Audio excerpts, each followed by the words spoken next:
Estamos ao vivo?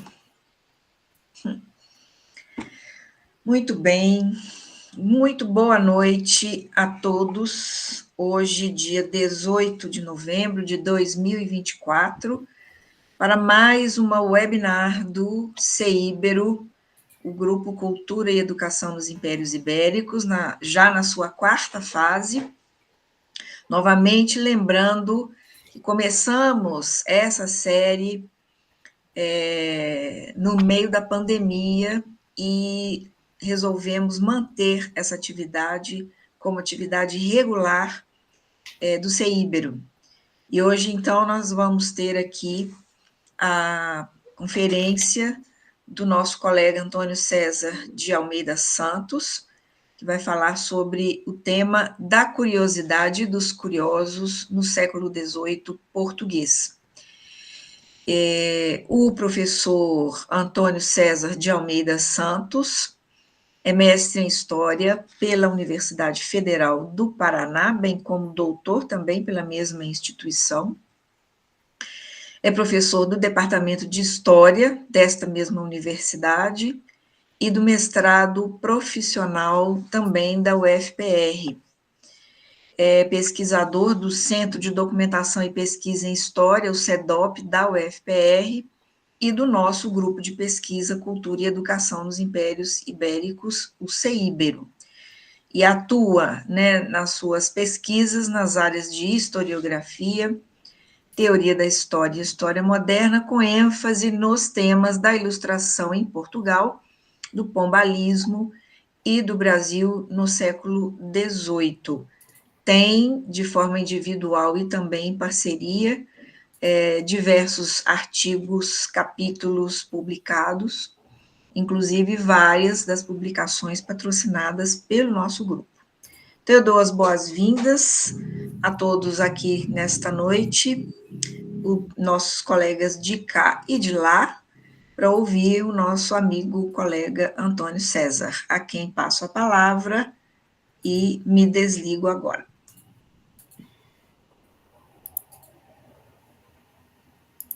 Bom, boa noite, agradeço aí a apresentação, agradeço também o convite, enfim, foi uma negociação que nós fizemos na ordem dessas apresentações dos webinars, e esse tema que eu vou trabalhar hoje, da curiosidade e dos curiosos no século XVIII português, é algo que já circula pelo nosso grupo de pesquisa, Cultura e Educação nos Impérios Ibéricos, há pelo menos 10 anos, quando foi realizado o nosso terceiro colóquio aqui na cidade de Curitiba.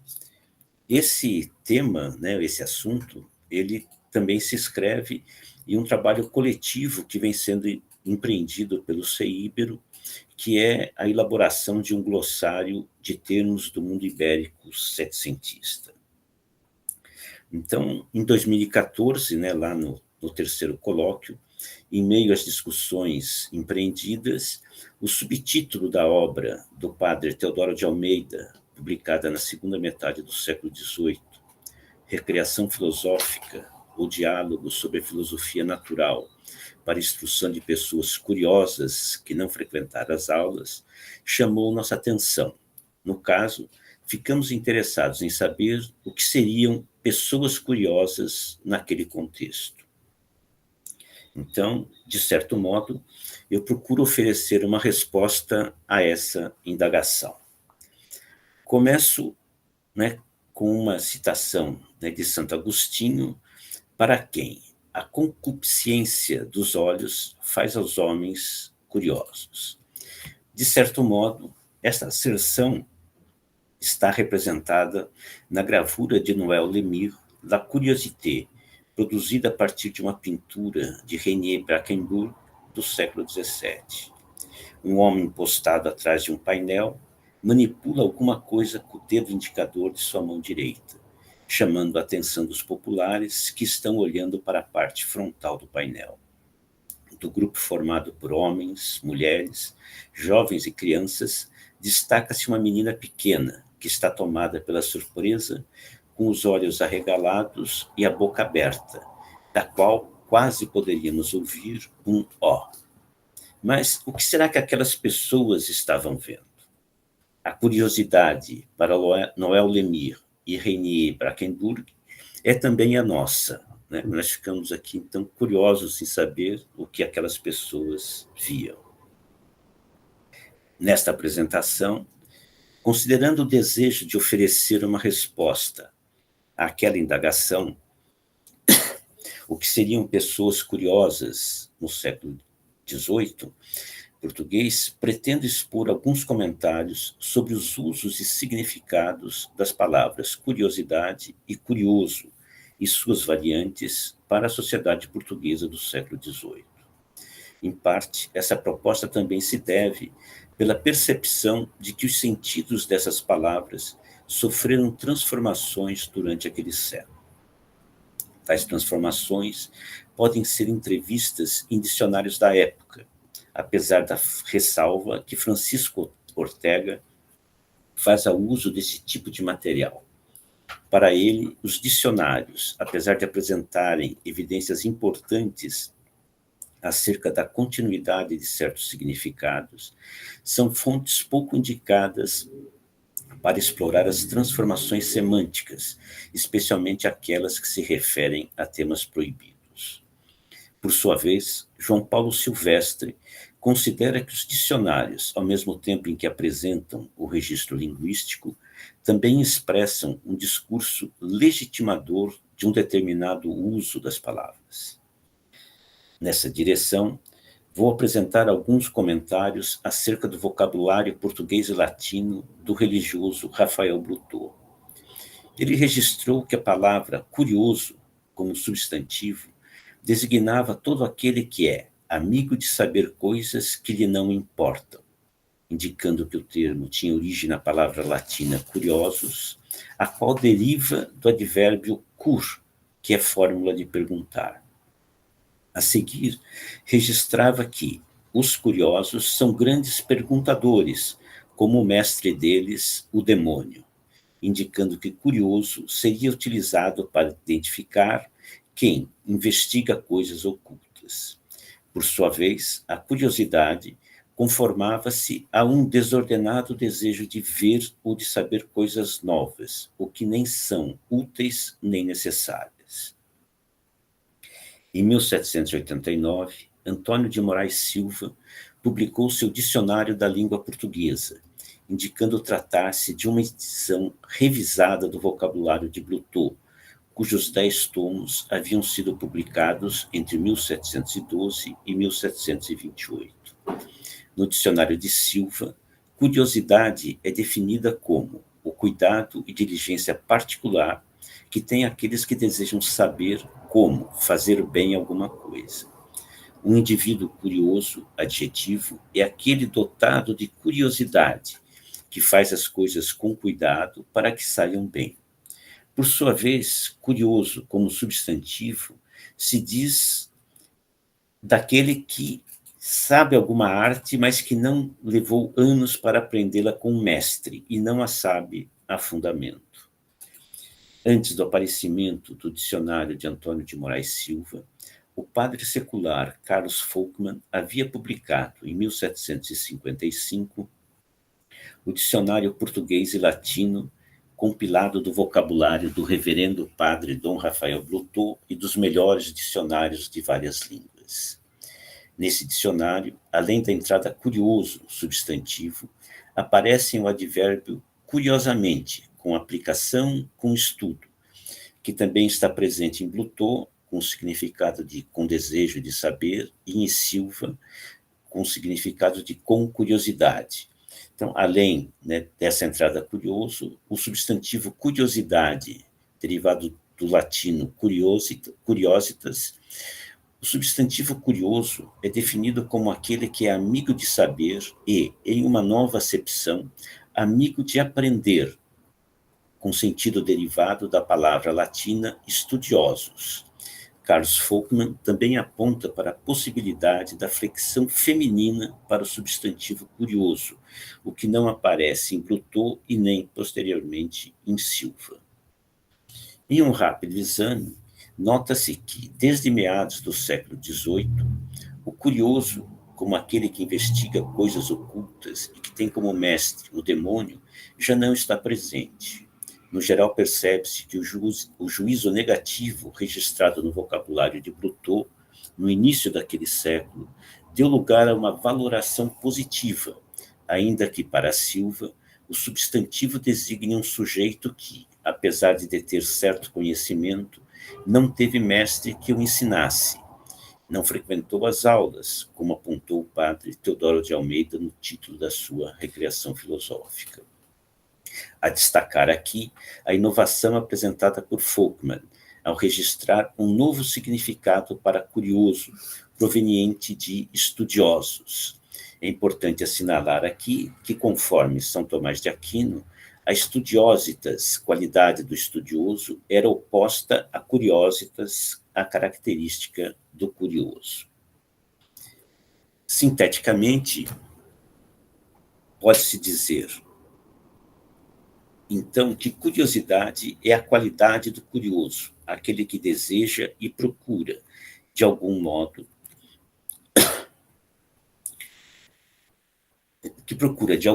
saber aquilo que de algum modo ignora.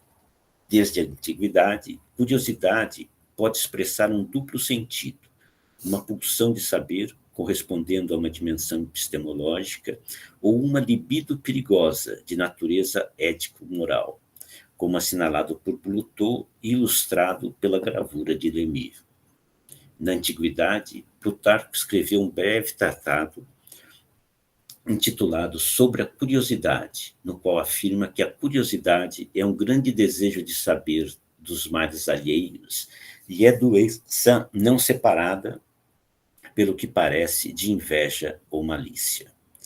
O Renascimento, por sua vez, marcou o momento em que a noção de curiosidade ganhou maior visibilidade e positividade, apesar de ainda conviver com a condenação pela Igreja da curiosidade de seus fiéis. Naquela época em que vigoravam concepções negativas sobre a curiosidade, um homem curioso seria alguém dotado de um vício tão inútil quanto nocivo, dado as doses de malignidade e invídia que lhe acompanham. Contudo, após o século XVII, segundo Maria Cristina Teobaldo, a curiosidade frívola e inútil, ou seja, a má curiosidade, ganha nova condição e passa a ser vinculada ao perfil do investigador consciente de seus métodos e objetivos. Adquire legitimidade à proporção que se torna constitutiva do interesse investigativo próprio das ciências modernas. O período moderno trouxe uma desestigmatização da curiosidade, à medida que ela poderia constituir-se em um meio para o aperfeiçoamento intelectual e moral. Querer saber torna-se uma atividade útil e legítima, superando a busca pela sabedoria tão somente por buscá-la. Verifica-se ainda uma outra mudança iniciada desde o século XVI. A curiosidade tende a deixar de ser apenas a qualidade do curioso, para se tornar o nome genérico de objetos que despertam a curiosidade, de maneira que a palavra passa a ser comumente utilizada no plural. Trata-se, aparentemente, de uma referência ao surgimento dos gabinetes de curiosidades, expressão empregada para designar uma coleção de objetos ditos curiosos, raros ou preciosos. Ao contrário do Dicionário Universal de Antoine Furetière, de 1690, no qual curiosidade também serve para designar aquilo que é raro, secreto, curioso, os dicionaristas portugueses, Blutot, Folkman e Silva, não indicam este uso para a palavra. Aliás, curiosidade só aparece no singular, para designar uma qualidade ou ação, não objetos. Para Blutot, como disse, tratava-se de um desordenado desejo de ver ou de saber coisas novas, ou que não são úteis nem necessárias, ou ainda da aplicação dos que investigam as coisas ocultas. Não obstante essa ausência lexical, os chamados gabinetes de curiosidades existiram em Portugal. Diversos nobres, ainda no século XVIII, cultivavam o colecionismo e apreciavam exibir seus objetos. Se o visitante tinha algum mérito, poderia penetrar nas salas das curiosidades, onde cada colecionador guardava as suas peças mais queridas, que podiam incluir animais empalhados, relíquias, objetos do Oriente, miniaturas diversas e conchas. Conforme João Paulo Brigola e Paulo Trincão, a desordem imperava nesses pequenos gabinetes privados. O ambiente da coleção, fruto de recolhas não especializadas, vive de uma grande ideia, de um grande e utópico desígnio: reconstituir o universo numa só sala.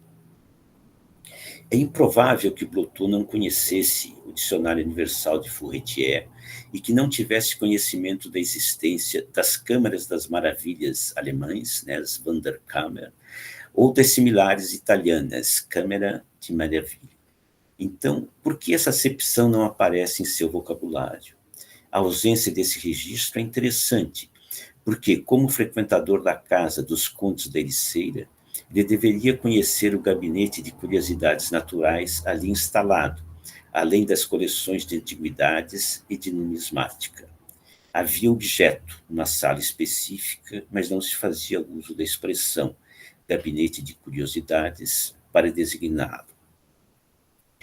Passemos das curiosidades para a curiosidade, a qualidade dos curiosos. Vimos que Rafael Blotot a define negativamente. Entretanto, a palavra aparece algumas vezes nas páginas pré-textuais do primeiro tomo de seu vocabulário. Na dedicatória, endereçada a D. João V, Blotot saúda sua própria curiosidade como móvel responsável pela recolha das palavras que vão compor sua obra, identificada como resultado de uma erudita experiência e com o objetivo de combater a ignorância, qualidade da pessoa que não tem letras. O vocabulário, assim, estava destinado a auxiliar quem fosse suficientemente instruído nos rudimentos da gramática. Percebe-se que aquela definição genérica registrada por ele, né, como o desordenado desejo de ver, cede lugar a uma curiosidade legítima e útil sobre temas legítimos e úteis. Né? Estamos falando da Estudiositas de Caristomista. Conforme São Tomás de Aquino, o conhecimento intelectual é em si mesmo bom, logo, não pode haver o vício da curiosidade em relação ao conhecimento intelectual. Esta acepção positiva de curiosidade, que desperta o desejo de saber e que também é atributo dos doutos, pessoas versadas nas letras e ciências, também aparece para o substantivo curioso, antes tido como um discípulo do demônio. Hoje, qualquer curioso, breve e facilmente, chegará a saber muito mais que os antigos, pois qualquer homem judiciosamente curioso deseja saber. Em sintonia com a noção de um conhecimento enciclopédico, Blotot, no seu prólogo a todo gênero de leitores, assinala que aos curiosos poupa esta obra o gasto de uma grande livraria, pois, para não ser inútil ao público esta minha curiosidade, procurei reduzir a esta obra todos os livros que me vieram às mãos. Muitos outros autores fizeram uso dessas duas palavras, curiosidade e curioso, e nenhum deu a elas uma conotação negativa, ao menos, né, até onde a minha pesquisa me conduziu até agora. Em 1721, o padre Antônio de Maris Faria publicou o livro Peregrino Curioso, no qual aborda a vida de São João Marcos, por intermédio de um diálogo entre dois romeiros, um devotamente curioso e o outro profundamente versado na história eclesiástica. Antônio de Maris Faria, um oratoriano, mestre na sagrada teologia, usa os termos curiosidade e curioso sem a carga negativa que a tradição católica lhes havia atribuído. O romeiro curioso não foi apresentado de modo pejorativo e sua curiosidade não era impertinente. Aliás, é a noção de curiosidade como um desejo de saber, no caso, o de atender a esse desejo, que permite ao padre Antônio Marias de Faria discorrer sobre a vida, morte, traslado e milagres de São João Marcos. Na década seguinte, o fidalgo Francisco Ferrão de Castelo Branco publicou a tradução que fez do texto francês elaborado por Jean-Francisque Morvan, abade de Bellegarde, modelo de conversações para pessoas polidas e curiosas. O propósito do livro era o de instruir pessoas de qualidade naquilo que fosse necessário para bem manterem o seu caráter.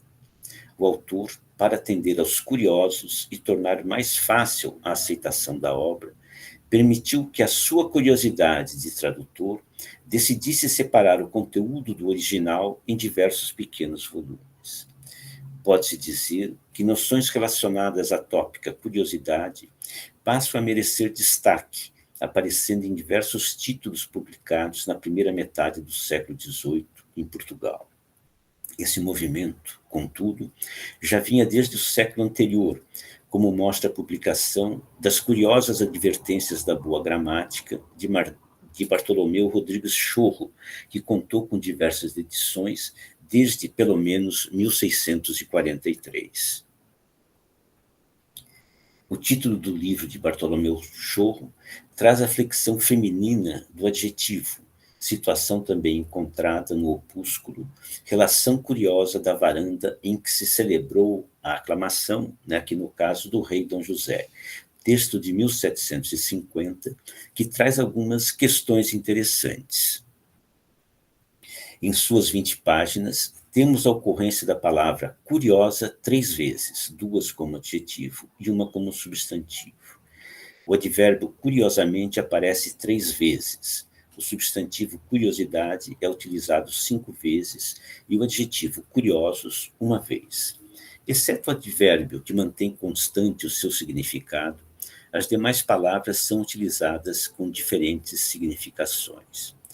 Curiosamente, aparece com o sentido de algo feito ou apresentado com cuidado.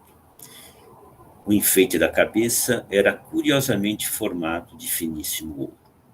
O ouro curiosamente dividido. Uma almofada encarnada, curiosamente bordada de finíssimo ouro. A palavra curiosidade, por sua vez, é utilizada para designar algo excepcional. Anéis de ouro que estavam com curiosidade servindo de adorno à referida figura. Ou algo que havia sido bem executado com bom feitio, um letreiro feito com estimável curiosidade, que com curiosidade desenhou a agulha, com tal curiosidade que bem mostrava ser o risco peregrino. E aqui a palavra peregrino tem o sentido de ser algo excelente, algo raro, diferente do usual.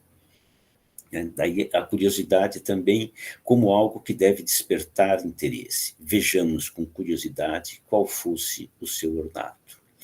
O texto descreve a cerimônia de aclamação do rei Dom José, que estava vestido com uma capa adornada por preciosíssimos diamantes engastados em fino ouro, que a curiosa especulação avaliou em milhões.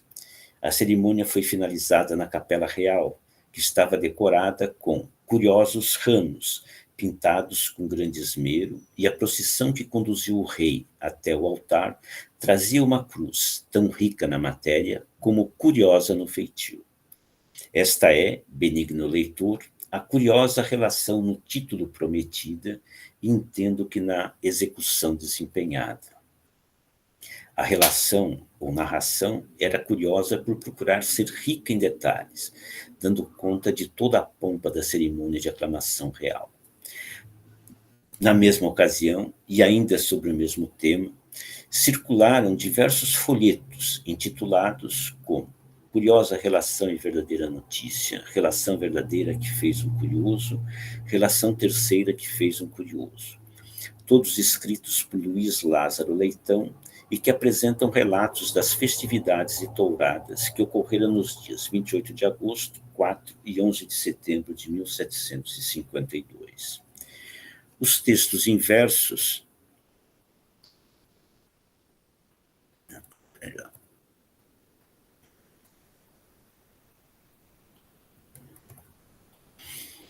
Os textos em versos exprimem tons jocosos, ainda que o autor espere de seus leitores que verdadeira achareis a minha história. Não há, da parte do autor, nenhum receio em identificar-se como um curioso, mesmo que seja aquela pessoa que quer contar toda a novidade. A palavra curioso e suas derivações parecem circular pelas ruas de Lisboa sem qualquer constrangimento. O ambiente letrado também atribui certa positividade às noções evocadas pelas palavras curiosidade e curioso. O oratoriano Antônio Pereira de Figueiredo, no prefácio de seu Exercícios de Língua Latina e Portuguesa, publicado em 1751, ressalva que não seria necessário justificar a importância desses exercícios nas escolas. Entretanto, a circulação do livro, na forma como ele foi redigido, permitiria que os seus conteúdos acerca da fé e bons costumes fossem encontrados mais facilmente pelos curiosos. Quer dizer, era lícito que os curiosos, caso se aplicassem, pudessem ter conhecimento de frases latinas e suas correspondentes em língua portuguesa. Neste mesmo espírito, vamos nos referir à já mencionada obra do padre Teodoro de Almeida, Recreação Filosófica, ou Diálogo sobre a Filosofia Natural para a Instrução de Pessoas Curiosas que não frequentaram as aulas, cujo primeiro volume foi publicado em 1751. Teodoro de Almeida manifesta seu interesse em escrever não tanto para os que estão cultivados com estudos profundos, como para aqueles que, por falta de livros na língua materna, vivem sem instrução. Seu objetivo era o de alumiar os que vivem totalmente em trevas. Buscava, assim, oferecer um meio para que os curiosos se possam instruir. Nessa direção, procurou mesclar informações teóricas e experiências particulares, escolhendo e preferindo as que levam maior atenção aos curiosos, ou seja, as experiências mais curiosas e divertidas. O oratoriano entendia que era necessário comunicar às pessoas as verdades novas das matérias filosóficas. Nestas matérias, deu-nos Deus a luz da razão e da experiência, que pode, numa hora, desmentir o discurso de todos os sábios do mundo, como se tem visto muitas vezes. Seu propósito, enfim, era o de combater as situações que levaram a muitos serem ignorantes. Se Deus não os privou da luz da razão, por que os não ajudaremos a abrir os olhos e conhecer os segredos da natureza?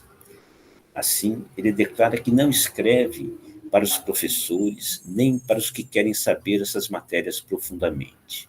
Escrevo somente para os que nesta matéria não têm tido estudos e por outra parte, se contentam com uma instrução mediana. Os fragmentos citados deixam evidente o significado que ele confere à expressão pessoas curiosas no subtítulo de sua obra. Trata-se daquelas pessoas que têm o desejo de aprender autonomamente. Vários outros exemplos da utilização das palavras curiosidade e curioso e suas variantes no século XVIII português poderiam ser apresentados. Todavia, vou avançar para a conclusão, fazendo referência a Frei Luís do Monte Carmelo, que em 1767 publicou um compêndio de ortografia destinado a atender os curiosos, para facultar-lhes compreender facilmente a ortografia e outros elementos da língua portuguesa. O religioso carmelita buscava proporcionar aos seus leitores um bom discernimento quando da elaboração de discursos graves ou sérios e combater os diversos abusos da plebe, os quais deviam ser corrigidos ou evitados. O livro não era dirigido àqueles que haviam logrado obter uma sólida formação escolar, da qual faria parte a gramática latina e a gramática da língua portuguesa. Assim, advertia-se o leitor: se fores verdadeiramente sábio e sobre isso bem instruído nestas matérias, não necessitas desta lição, Antes poderá instruir-me com outro livro melhor, abstendo-se de qualquer sátira contra mim. O compêndio também não estava dirigido aos ignorantes, ou seja, aqueles que blasfemam de tudo o que ignora. Ao contrário, Frei Luís buscava atingir pessoas que quisessem se instruir sem o adjutório de mestres, na ortografia e pronúncia dos vocábulos da língua portuguesa, conforme comumente usam hoje os cortesãos e eruditos. E ele acrescentava: devemos falar e escrever como pratica o maior número, não dos ignorantes ou plebeus, que corrompem os idiomas, mas dos doutos e peritos da corte, os quais falam e escrevem, como direi neste compêndio, que, com interrupção de maiores estudos, compus para alguns curiosos domésticos, e agora, por instância e expensas de pessoas seculares desta corte, sai à luz muito mais acrescentado. Aos olhos de Frei Luís do Monte Carmelo, os curiosos eram aqueles que tinham desejo de aprender, mas que nem sempre podiam contar com mestres que os ensinassem.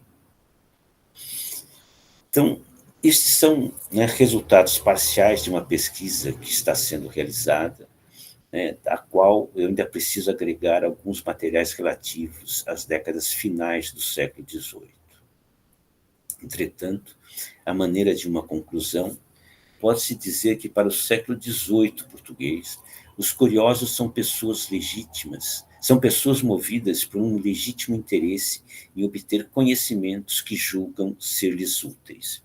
A curiosidade e o curioso não são vistos negativamente, ainda que possam estar ligados a um mero interesse em saber das novidades, dos acontecimentos recentes, como a curiosa notícia de um combate entre navios espanhóis e mouros, relatadas em um folhetim impresso em 1756.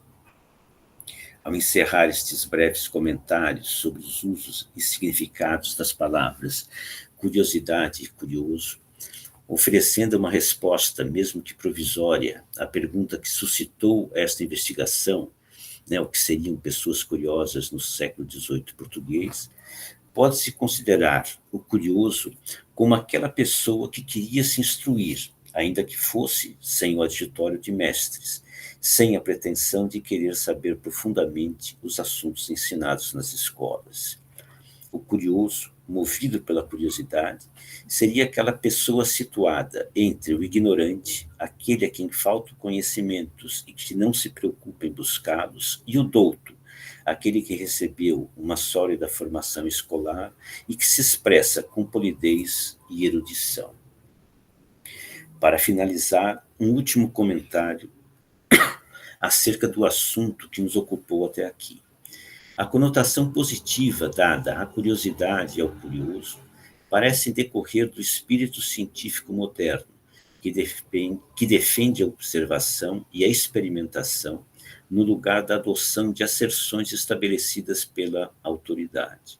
Indicativo desse novo espírito foi o surgimento, desde meados do século XVII, de academias científicas e literárias que, sob o patrocínio régio ou de particulares, caracterizavam-se como espaços de exercício das opiniões pessoais e da crítica, bem como do interesse curioso em comunicar a seus sócios as novidades. Essas academias espalharam-se por toda a Europa e também em Portugal. Então, eu agradeço a atenção. Muito obrigado. Palmas virtuais, César. Obrigado, César.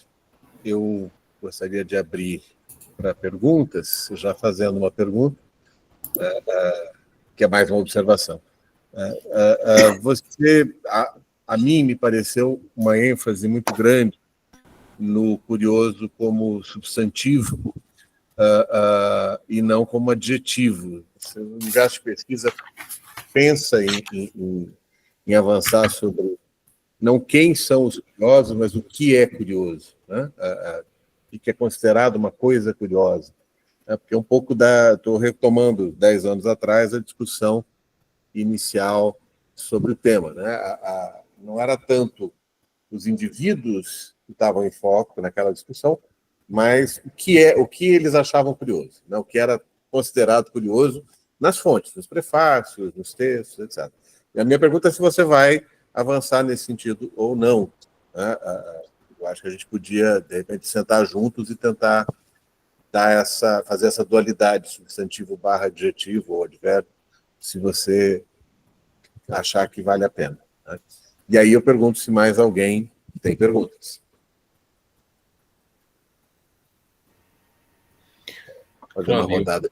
Cláudio, posso? Claro. Cláudio, só um comentário também ao António César. César, gostei muito de ouvir, acho que sistematizou bem e foi muito lúcida a sua interpretação do fenómeno. Muito obrigado. Eu tenho trabalhado a ideia de, nada de novo, quer dizer, fui colhendo na história da leitura e na história do livro, a noção de que na segunda metade do 18, também já um pouco na primeira metade, por parte de alguns leitores crentes que precisavam de livros para poderem viajar e por aí, mas que surge a noção de aprender pelo livro. Portanto, o livro torna-se, e há uma alteração até na organização tipográfica, quer dizer, pequeno livro, orientado com conhecimentos úteis e por aí. Portanto, aprender pelo livro, não é? E eu creio que isto que faz... Agora deu muito conforto, porque se liga muito com o que o César acabou de colocar, não é? Tá? Obrigado. Mais alguém? Bem, eu gostava também de... Eu não sei se me estão a ouvir. Claramente. Sim, sim. Antes de mais, gostava de felicitar o César, o António César, porque realmente, de uma forma muito metódica, organizada, numa ronda ponderada às fontes lexicográficas, mas também a outras fontes, nos foi mostrando como é que o uso das palavras ligadas com curiosidade, substantivo, adjetivo e curioso, pessoas curiosas, foi evoluindo. Uma das ideias que eu retive e que eu acho que é realmente muito produtiva é o abandono radical que já se percebe no século XVII entre um modelo tomista que entende o curioso como o oposto ao estudioso, não é? E apontando até a alguns perigos que a curiosidade pode engendrar, e o modelo que é despertado naturalmente já no século XVII pelas academias e por todo o movimento literário de abertura a uma filosofia de tipo experimental que desperta de facto já no século XVII,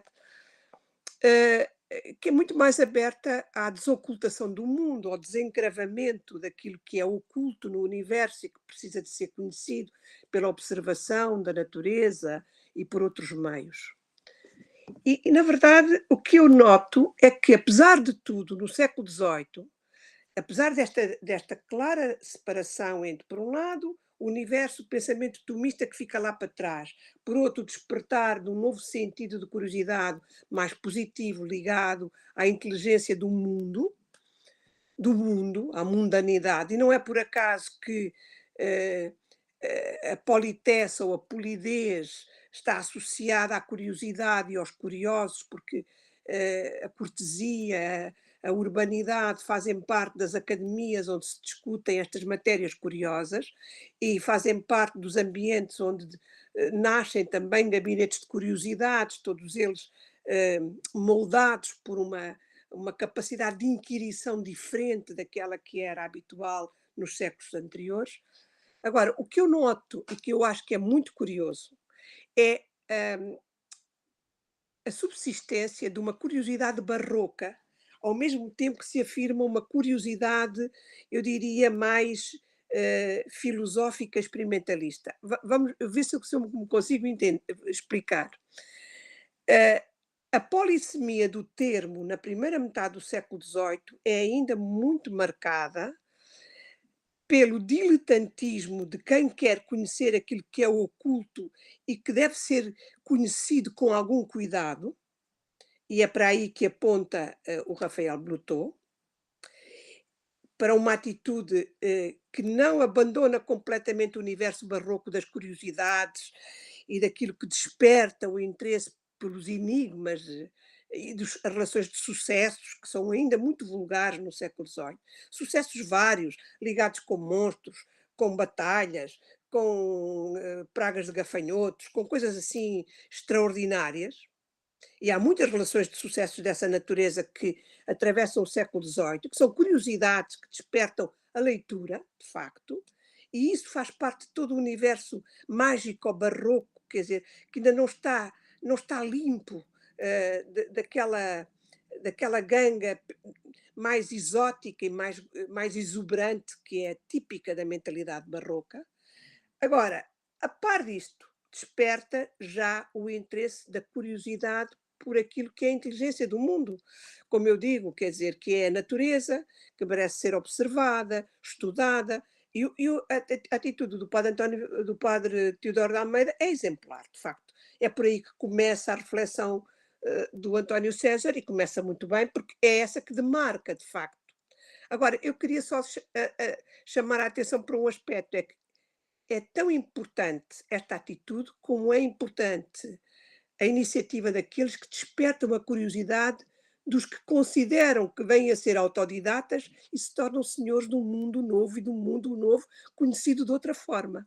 Isto é tão interessante ver que a curiosidade aparece como parangona atrativa de um discurso novo, mas é também interessante perceber quem é que utiliza esse termo para cativar novas audiências, para cativar novos leitores, para cativar novos cultores da ciência, eventualmente, no caso do padre Teodoro de Almeida. Portanto, há aqui uma polissemia e há aqui uma demarcação de sentidos que eu acho muito, muito interessante, e só tenho a agradecer ao António César realmente esta lição belíssima, esta ronda belíssima pelos textos, e que nos deixa a pensar, de facto, nos deixa a pensar porque, apesar da atitude nova, subsistem ainda muitos traços de uma mentalidade e de uma forma mentis que ainda faz parte da cultura das elites. Não podemos desligá-la completamente do passado, acho eu. Mas os meus parabéns sinceros. Você quer comentar agora, César? Depois a gente abre uma nova rodada? Pode ser. Porque eu acho que são, né, por exemplo, começando, né, com a tua observação. Assim, eu, né, apresentei aqui realmente um recorte da pesquisa que eu estou fazendo, né, ainda está em curso, não está terminada, né, e optei justamente pelos, assim, mais o substantivo curioso do que propriamente, né, tratar das pessoas curiosas, quer dizer, né, como é que você, né, vai atribuir esse adjetivo, né, vai adjetivar, né, determinadas pessoas. Mas é uma questão ainda que eu estou trabalhando. Então, aqui, né, fiz especificamente foi um recorte, né, em que eu privilegiei daí essa discussão do curioso, né, o substantivo curioso.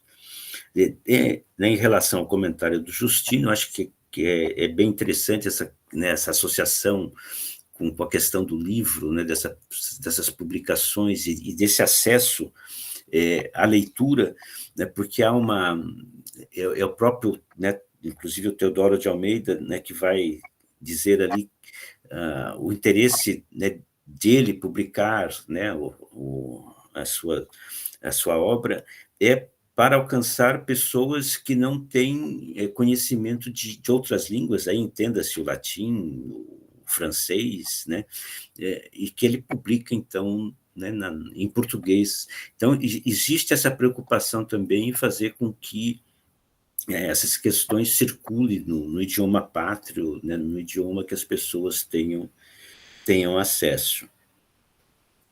Da Ana Cristina, agradeço também, né, os comentários, eu fui anotando aqui, né, tem algumas questões para, né, ali na retomada da pesquisa, aprofundar. Eu acho interessante, né, pensar assim, quem está utilizando esse termo curioso, né, quem usa curiosidade, quer dizer, com que finalidade efetivamente essas palavras são empregadas. E, assim, de fato, né, a gente percebe que, né, tem essa curiosidade ainda, né, com uma, né, que você chamou de uma curiosidade barroca, né, em que o oculto ainda tem uma certa precedência, né, mais do que propriamente essa curiosidade pelas questões da natureza, né, pelos fenômenos naturais.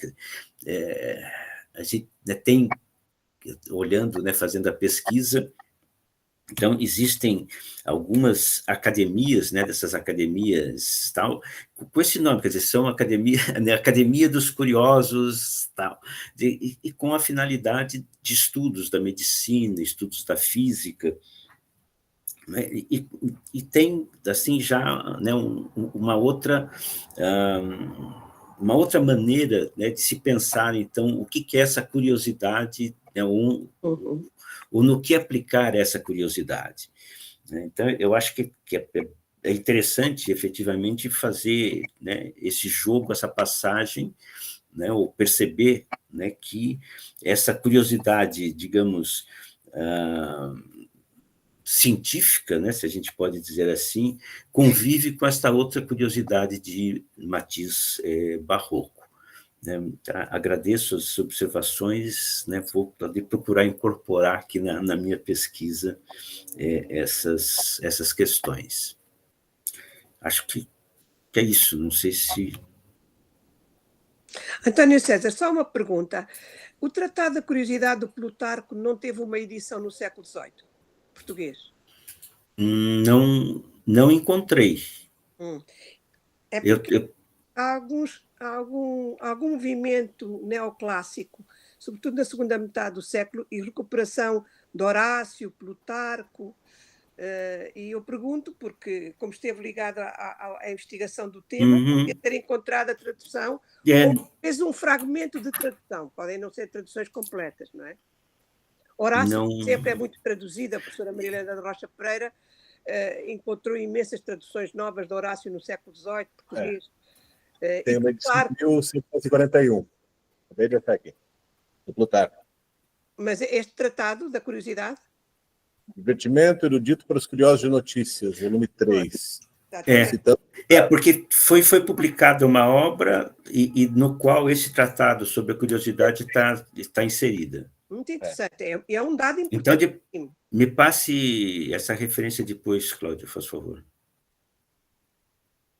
Eu gostei muito de o ouvir, nem imagina o número de questões que ficaram na minha cabeça depois de o ouvir. Esse é o aspecto mais produtivo das nossas reflexões e das nossas investigações, de facto. Então, e ficamos 10 anos curiosos, 10 anos curiosos com a ideia. César, o link está aqui ao lado do livro. Eu vou clicar aqui para... Meus caros, mais alguém tem algum comentário, perguntas? Eduardo, por favor. Bom, também gostaria de agradecer a fala do professor Antônio César, também mandar um abraço para todos os mestres e professores aí presentes, né? E, assim, eu achei muito interessante, assim, principalmente pensando esse termo, né, de uma maneira até meio anacrônica, mas pensando no conceito de ilustração, né, e iluminismo na perspectiva de uma ampliação, né, de um alargamento, né, do acesso a determinados saberes e conhecimentos, enfim, né, e principalmente pensando um pouco nessa ideia, né, de uma divulgação desses conhecimentos sem a mediação de um mestre, né, quer dizer, de uma maneira um pouco mais, assim, sem muito compromisso, até eu diria, né, e eu não sei se eu anotei bem aqui, mas teve algum dos usos que foi citado, que trazia uma dimensão meio negativa, assim, do termo, na perspectiva de querer saber coisas desnecessárias e inúteis. Não me lembro quem fez esse uso, mas isso me fez pensar que se em algum momento, talvez, né, esse espírito da curiosidade, talvez até pensando no espírito das luzes, assim, ele vai adquirir uma conotação mais positiva, né, talvez no sentido, vamos dizer assim, mais útil, né? E aí eu até também queria lhe perguntar, né, ou talvez até pensando junto aqui, em que medida talvez esse termo, né, ele aparece associado a esses outros termos como luzes e utilidade ou útil, né, como uma forma também de rastrear um pouco essas dimensões do ponto de vista positivo, né, que eu acho que é uma coisa bacana de pensar a maneira como o conceito, né, o termo, aí ele vai mudando, né, a percepção em relação ao termo, né. Mas era só esse comentário mesmo que eu gostaria de fazer. Se o professor puder comentar também, fico agradecido. Obrigado, Eduardo. Guilherme? Obrigado. Foi uma delícia ouvir o César. Eu ando meio afastado do século XVIII, então me sinto meio fora do ambiente, né? E aí a exposição do César me trouxe de volta, descobre as coisas, faz a gente pensar. Foi muito bom, fiquei muito satisfeito de ter ouvido. Assim como os comentários da Ana Cristina também fazem pensar muita coisa. O ponto que eu queria levantar, eu acho que eu vou insistir em alguma coisa que a Ana Cristina já falou. É até que ponto, quer dizer, César insistiu muito nessa ideia de uma literatura para curiosos que não tinham condição de ter a informação necessária por via institucional, né? Então, é o livro que vai atender a essa curiosidade, a essa necessidade de saber. Mas aí o ponto, talvez traduzindo em outros termos o que a Ana Cristina falou, é o seguinte, quer dizer, a curiosidade moderna é um pouco diferente disso, né? A curiosidade moderna é a curiosidade de buscar aquilo que ainda não se sabe. E aí é que eu acho que existe um limite, talvez, nessa curiosidade. A Ana Cristina vai brigar comigo, mas um certo limite nesse esforço dos curiosos, né? Quer dizer, é o curioso que, como ela falou, barrocos, que admiram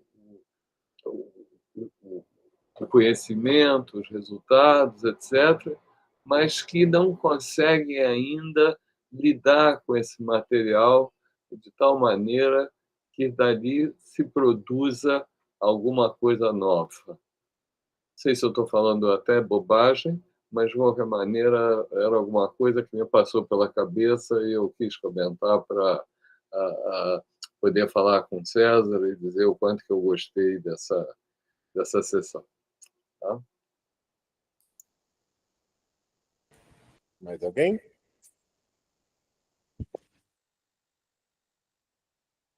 O Wilson, acho que. Quem que é Doco? O Edson. O Edson fez uma pergunta no chat, Sazi. Dá uma olhada lá. Daí pode responder.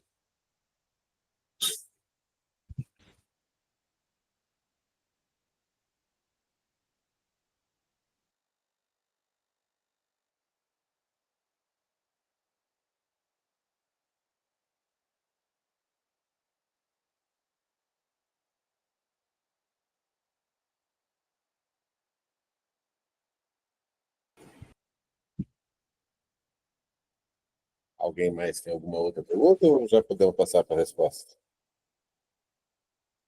César, então, por favor.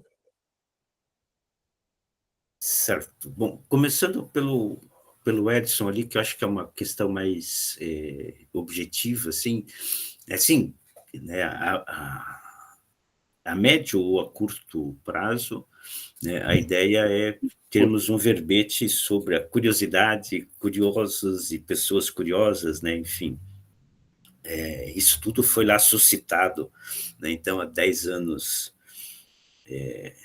em 2014, no nosso colóquio, e a gente ficou durante todo esse tempo, quem é que vai escrever o verbete sobre curiosidade, quem é que vai, e a gente não encontrava, né, daí acabei agora, nesse ano, assumindo essa tarefa, embora já fosse realmente a minha vontade. Então, se você tem, né, interesse aí em relação aos segredos, em fazer um verbete, pode começar que, né, de fato, a gente vai apresentar. Eu né, te diria assim, não percebi propriamente nas leituras que eu fiz essa conexão, né, estreita, pelo menos, entre, né, as curiosidades, os curiosos e os segredos.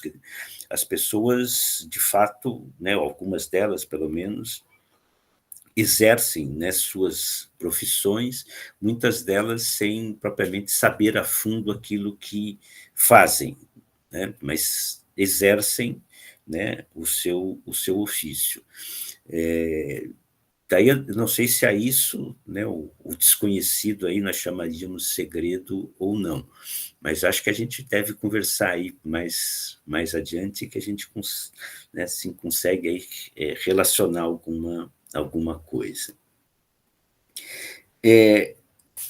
Com, né, a questão do Eduardo, de quem, né, vai lá mencionar essas, né, curiosidade como uma coisa desnecessária, que não deve, é justamente o Rafael Blutot, né, no verbete, né, enfim, do seu vocabulário, e que é uma coisa, assim, que daí à medida, né, da outra bibliografia que eu consultei e tal, quer dizer, isso é muito característico, né, especificamente até o século XVII, né, em que essa palavra curiosidade ela tem uma carga negativa muito forte. Agora, o que chama atenção, né, em relação ao Blutot é ele, né, apresentar essas definições, mas ele usar as palavras de uma forma totalmente contrária, né? Em nenhum momento, né, em que ele está fazendo uso tanto de curiosidade como de curiosos, né, tal, ele utiliza a palavra com uma conotação negativa, né? Ele está sempre, né, positivando essas questões. Quer dizer, a outra questão que você, né, traz, né, da relação com luzes, né, e com utilidade, né, lembrar lá do Teodoro de Almeida, né, quando ele diz assim, né, que o livro, né, enfim, a obra dele, quer dizer, tinha o objetivo de alumiar os que vivem totalmente em trevas. Então, essa conexão, né, com as luzes, ela fica bem evidenciada. A conexão com o útil, com a utilidade, eu não encontrei, né, assim, mais explicitada, né? Embora o que se entenda é que essa curiosidade, né, desse novo século, né, desse novo contexto do século XVIII, ela é entendida como uma curiosidade útil, porque as pessoas buscam saber, né, coisas, né, e descobrir coisas de utilidade. Quer dizer, não é simplesmente né, digamos assim, como eram os gabinetes de curiosidade em que você enfileirava uma porção de objetos, etc. Não é simplesmente você mostrar, né, um saber sem que esse saber tenha uma serventia, mas é efetivamente, né, pensar que esse saber vai ser útil para alguma coisa. Então, isso, né, nesse sentido, isso realmente aparece. Né, do Guilherme, eu achei até que a questão do livro tinha sido mais posta pelo Justino, não propriamente pela Ana Cristina. Né? E, assim, não sei bem, né, o que... não é propriamente responder, mas, né, o que dizer, né, para você, né? Eu acho, entendo, né, o que você né, coloca e concordo, né, mas assim no momento não saberia como argumentar, né, criar aí uma argumentação que, né, que a gente pudesse. Agora, é interessante pensar, né, que né, exista essa preocupação com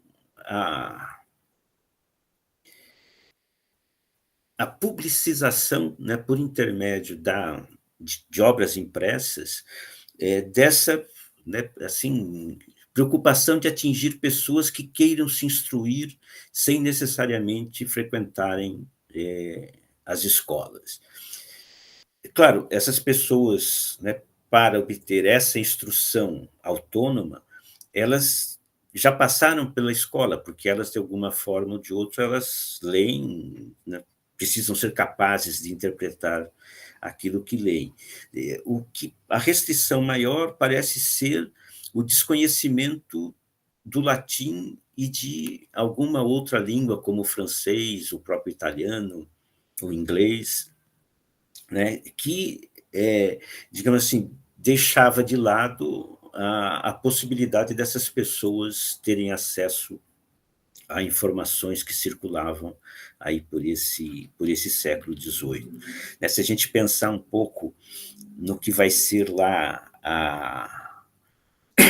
o empreendimento, né, do Arco do Cego, né, que o Cláudio já trabalhou, quer dizer, né, a contratação das traduções, etc., a publicação dessas traduções, eu acho que é um pouco, né, a gente olhar um pouco para essa, né, para essa questão. Acho que sim, né, tem aí uma importância, né, dessa disseminação de uma literatura, né, em que as pessoas vão se instruir de alguma forma, né, sejam instrução na filosofia natural, como pretendia, né, o Teodoro de Almeida, seja, né, em outras questões mais utilitárias, né, como a cultura do cânhamo e etc. e tal, mas eu acho que é um pouco essa nem cheguei ainda, né, a ler lá os paratextos das traduções do Arco do Cego, para ver se encontro,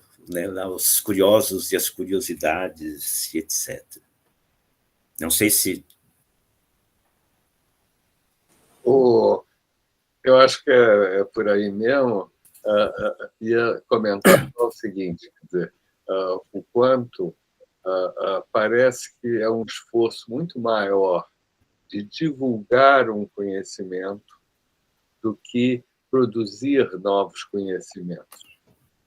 Né? Então, nesse sentido, é que eu acho que situar esses personagens que estão manifestando essa curiosidade é exatamente o momento onde eles estão se dando conta da falta ou da lacuna de um conhecimento mais geral na sociedade na qual eles vivem. Né? Muito mais do que o esforço que talvez seja exercido em parte pela Academia de Ciências, né, no sentido de procurar respostas novas, originais, levar adiante esse conhecimento. Tá? Sim. Talvez indique alguma coisa. Valeu. Muito bem. Bom, dado o adiantado da hora, principalmente para os nossos amigos lá em Portugal, eu vou parar a gravação e agradecer imensamente ao César pela fala, a todos que ouviram por ouvirem.